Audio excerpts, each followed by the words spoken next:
Thank you, everybody, for coming out. It is a distinct delight to talk travel on a Sunday night.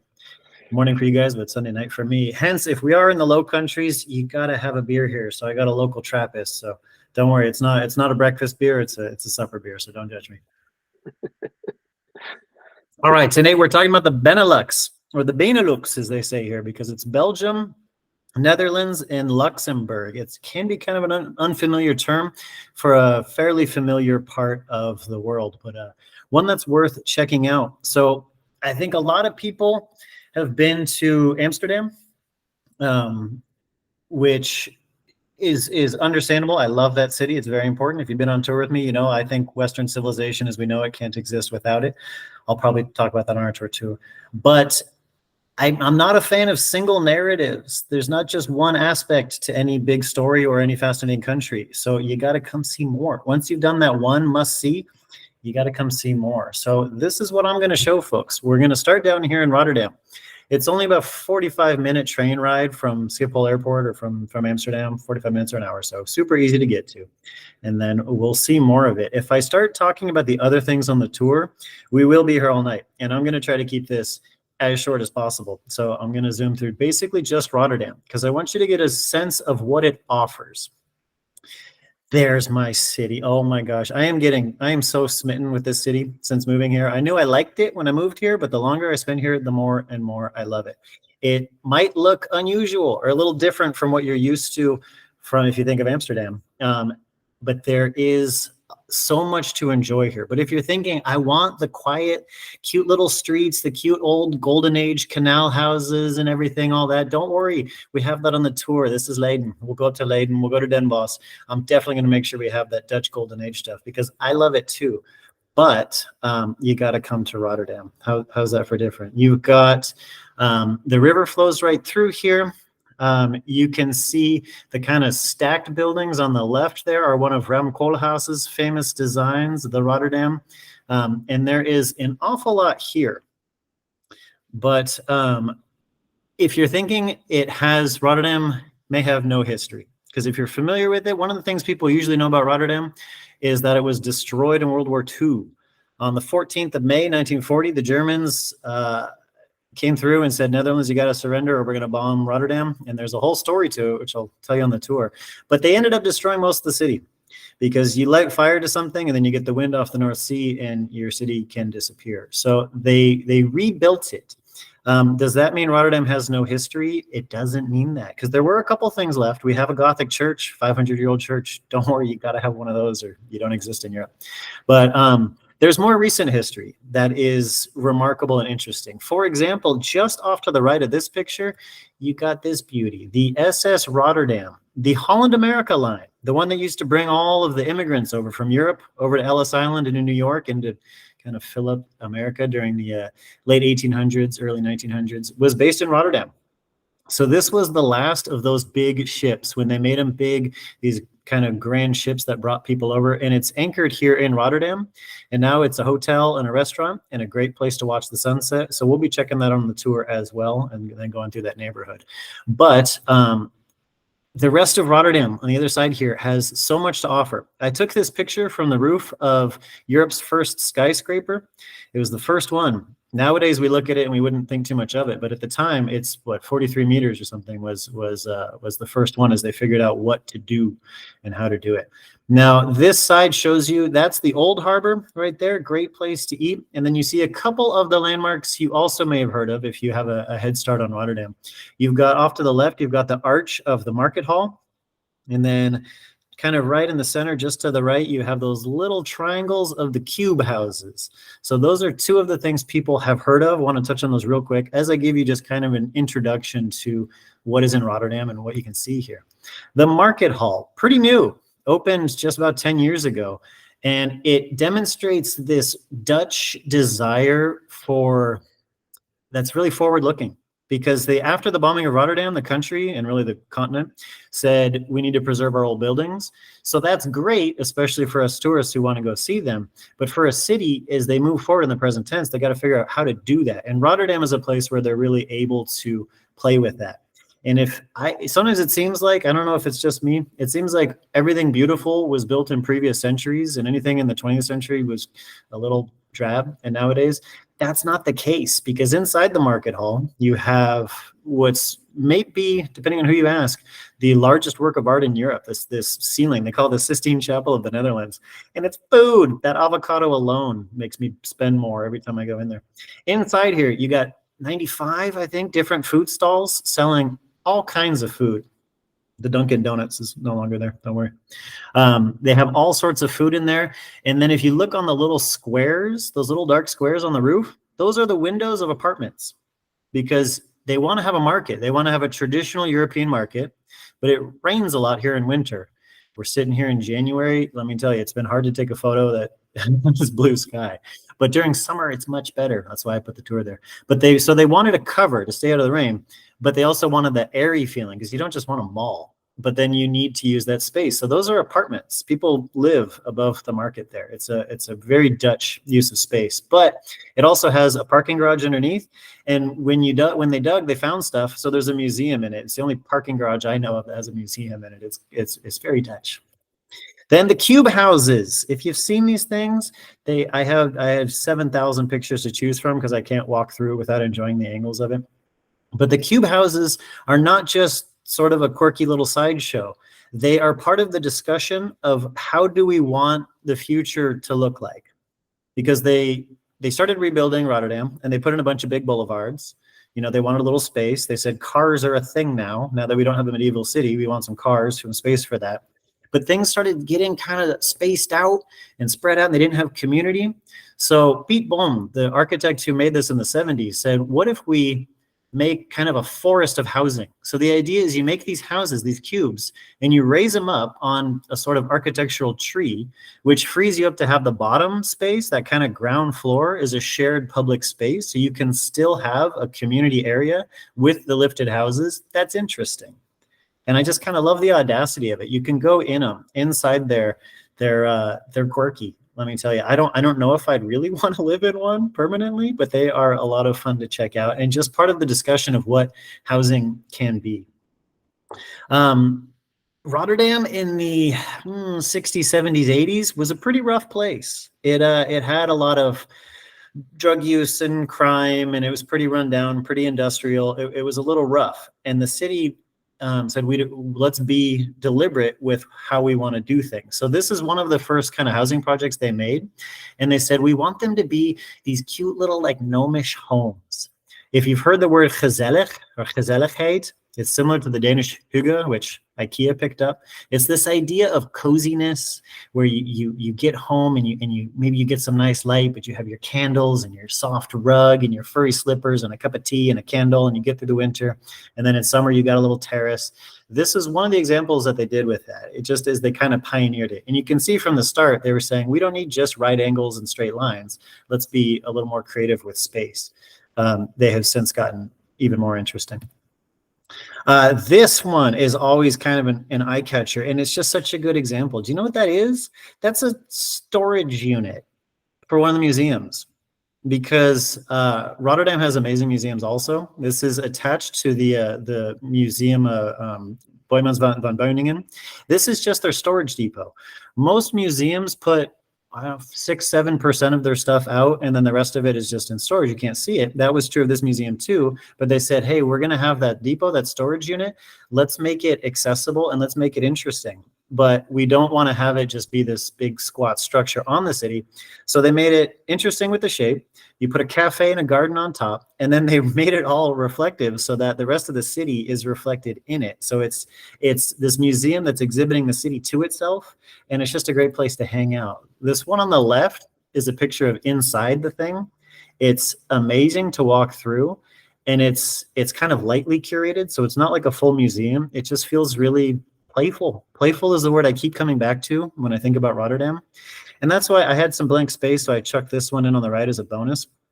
The red one is a ship. It's basically a floating lighthouse. It's an English ship. They brought it to Rotterdam to repair, because Rotterdam is a long history of shipbuilding, obviously. And it liked it so much in Rotterdam, it never left. Now it's a great English restaurant. But those two on the bottom, the yellow and the blue, those are little boats you can rent to kind of explore the harbor, and they're hot tubs. Because if you're going to float around the harbor and enjoy yourself, you might as well be cozy and warm and floating gezelligheid. So they're floating hot tubs you can rent. I just find that also pretty indicative of the spirit of Rotterdam. But as far as that spirit goes, if you're thinking maybe they don't have history, they don't have memory, do they not have pride? What is the deal with the city? This one's another little bit of the story. That bridge, they call it the Hef, is the one you may have heard of without knowing you heard about it, because that was a railroad bridge in the late 1800s. It's not used anymore on either side of there. The railroad tracks are gone. They're public parks now, but they kept it because they liked it. It's kind of an axiom that if you have an interesting structure, people hated it first. You know, the Parisians hated the Eiffel Tower for a good long while until eventually they start realizing that they love it. So they don't use it anymore for trains. All the trains are underground because they're clever Dutch. They don't want the pollution and the ugliness of trains. So they have this great new tunnel. It's easy to get into town, but they kept the bridge because they just like the way it looks. And they renovated it in 2013, I think. And they said, we're not going to mess with it anymore. Now, the problem, this is where we get the rub of it, is upstream from here, there's a shipyard where they make all these amazing ships, including the world's biggest pleasure yacht owned by Mr. Jeff Bezos. You may have heard of this. He wanted to sail it through there after it's done being constructed, but it's so big, it wouldn't have fit through that gap. So he was going to pay a bunch of money to have Rotterdam tear it down and then put it back up. And some of the Rotterdammers said, sure, we'll take a bunch of his money. But most of them said, we have a lot of pride in our city. Rotterdammers love their city. A lot of people like to bag on where they live and where they're from. Rotterdam has a lot of pride. We really like it. I'm infected already. So they said no. You may have heard that some locals started a group to throw eggs at the boat when it came through. So they changed their mind. They snuck it out already. It's not going to happen. They're not going to take it down because Rotterdam says, no, our sense of place is more important there. So they snuck the boat out before they put the masts on, and they snuck it out at like 4 a.m. so nobody would see and throw eggs at it. It's just a sense of Rotterdam's sense of space and pride there. This one is totally random, not on the tour, not interesting. This is my downstairs neighbor. But I put it in there just to give you a sense of the city, because this is the ground floor. There's a tram line right in front here, and all that stuff is out there year round because nobody steals anything. It's just a very friendly town. It's a city that it feels like not a village. You can tell by those skyscrapers, but it does feel very welcoming and friendly. It's just a nice place to be. In a town like this, the country like this is the best place to have a pint in the sun. I'll tell you, when that sun comes out, they say "entrasje which is like to seize a terrace, to like find one, to grab a terrace. And they'll sit out there, you drink, you meet people. Everybody speaks English. Rotterdam is an amazing hub for expats also. So you get a ton of different languages, a ton of different people. There's a great food hall right next to here. That water right in there is kind of a side tributary off the main river, and it becomes a gigantic city swimming pool in summer. You can bring your suit, jump right in with the kids. The kids jump off that bridge right there and swim to either side.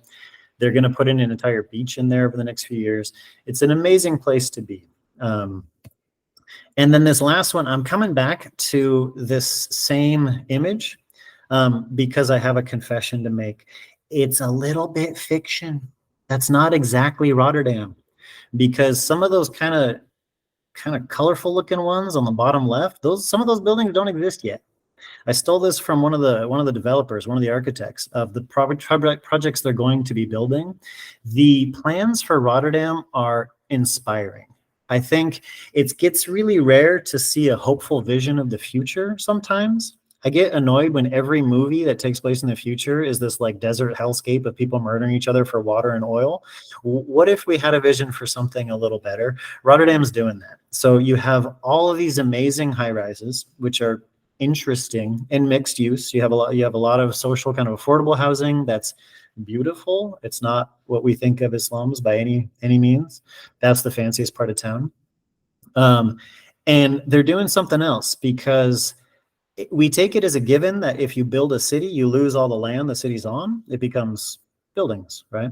But Rotterdam realized with flat roofs, you can reclaim those roofs. So they have a whole system of different types of rooftops for sustainable energy generation, water sequestration, and even purification. Event spaces, you have all these restaurants, you have gardens and food production, you have like mobility things for bridges between them. You have all sorts of really inspiring creativity and optimism for how to run a city, and you can just feel it as you move around. The city just feels good. It feels like a really just friendly city and an interesting one. So I breezed through. I wanted to give you a super fast one. And the plan is to keep my favorite part of Rotterdam as a secret until you take the tour. So I'm going to resist the urge to tell you that, and I'm going to achieve my goal of 20 minutes. So just to give you a general sense of Rotterdam and the amazing city, stick around for that Q&A. There's lots more I want to tell you about, but that is a gist of the city. So if you want to take that tour, I'm running it in August there from the 12th to the 21st, because who doesn't love a good palindrome? And then it's spaced so that if you want to do both, save the airfare, save the jet lag, you can go straight from the Benelux tour to the Romania too, just in case, if you want to do that. Let me know if you're interested in that, and we'll talk about it. So that's my intro to Rotterdam. Awesome. Amazing, Tim. Hey, tell us, can you tell us a bit more about Romania? What's going on with that tour? Just my just goodness. real quick, the 1 minute description of Romania. Oh, 1 minute? That's sadistic. Okay. Like it. Romania is the most underappreciated country, I think, in Europe. Most people, when I say Romania, they go, huh? They go, I guess I've heard of it. You know, it's in Harry Potter, I think is where they train dragons or something, but people haven't really heard of it. It's been on the edge of every empire forever, for thousands of years, since ancient Rome, Thracians, the Byzantines, the Ottomans, the Austro-Hungarians, the Holy Roman Empire, everything. And so it has more cultural history than anywhere I've ever been. The crossroads always have the best cross-pollination of culture and flavors and everything. Romania has more of that than anywhere because it's been everything. And it just is ripe for the visiting. It's just going to take one popular movie and it's going to get absolutely swarmed. But for now, you can have that experience both there and in a lot of places on this Benelux tour where you can go someplace amazing. And we're not the only tourists, but there's not a parking lot full of buses. You know, there aren't the huge groups, and we can move. One of the things I love about these guided by tours is we're so small. We just walk through like a family, like a bunch of friends, and you get to really do this experience of traveling like you just live there. And Romania is a great place to do it. It's physically gorgeous, and it has more stories to tell than anywhere. Yeah, you know, like a crossroads of culture. I feel like that's kind of a theme for you, Tim, because you know, Benelux also is a place that has had many different civilizations and cultures kind of coming into contact with it. Yes. Rotterdam, of course, as well. You know, it's always the port cities that that I think, you know, are sort of connected economically to places far and away and are influenced by them. It absolutely is. Yeah, and it doesn't surprise me that Rotterdam has that kind of gritty, you know, mid 20th century history, and then has been kind of redeveloped and turned into this really kind of livable and very sort of human place. I wanted to ask, given that there are so many waterways in Rotterdam, you know, so many little harbors and nooks and crannies and islands and you know, waterways. So there's a lot of shorelines. Are there places where people can walk along the water? Are there promenades, you know, sort of next to the water? What's it like to walk around the city? Pretty much all of them have it. Pretty much the entire main river, most of the side harbors for the centerway, you can walk right along the edge of the water there. There are benches. The city is just jam-packed with art. There are sculptures everywhere in the most kind of modest little plain, the little squares in the background. There'll be some beautiful sculpture. It's just a delight to walk around. And they have that cafe culture that so many of us love about Europe. They do it so well here. I don't leave my apartment to go for a half-hour bike ride without finding another new favorite cafe. It's really, oh, that's a sneeze coming. It's an incredible place to do that, to find your favorite little bar. I found one yesterday with 30 something beers on tap. It's just an amazing place to explore. And what you say about the crossroads of culture, there's one other little aspect about it that's so really compelling about this region, the Benelux region, is so many of us, we love Europe. I've spent a lot of time over the last 10 years in Europe. But Europe is not a continent. It's not. Eurasia is a continent. Europe is it's an idea. It's a philosophy. It's a group of history. It's this much more abstract thing than just a landmass, with a very complicated history if you get into colonialism and what all that means. But this area really pioneered what Europe is today. Because before that, you had all these competing states, a fair amount of chaos. But these countries, the Benelux countries, these three got together with the other three countries that were most hammered by World War II, France, Germany, Italy, and they started basically the European Union. They started working together. They said, if we combine and share, we'll be stronger together. And you created through that idea the greatest period of peace and prosperity in human history in this part of the world. And it all kind of came from here. On our way between two of the stops, we'll spend a day in the place where they signed all those treaties. It's another amazing location, Roman history all the way through everything. So there is a ton of history on this tour, a ton of culture, a ton of blending, and a lot of stories to tell to really amplify the understanding we might have had of Amsterdam or Paris, Vienna, Rome, these ones. Like, it all really synthesizes and creates something new in the Benelux countries.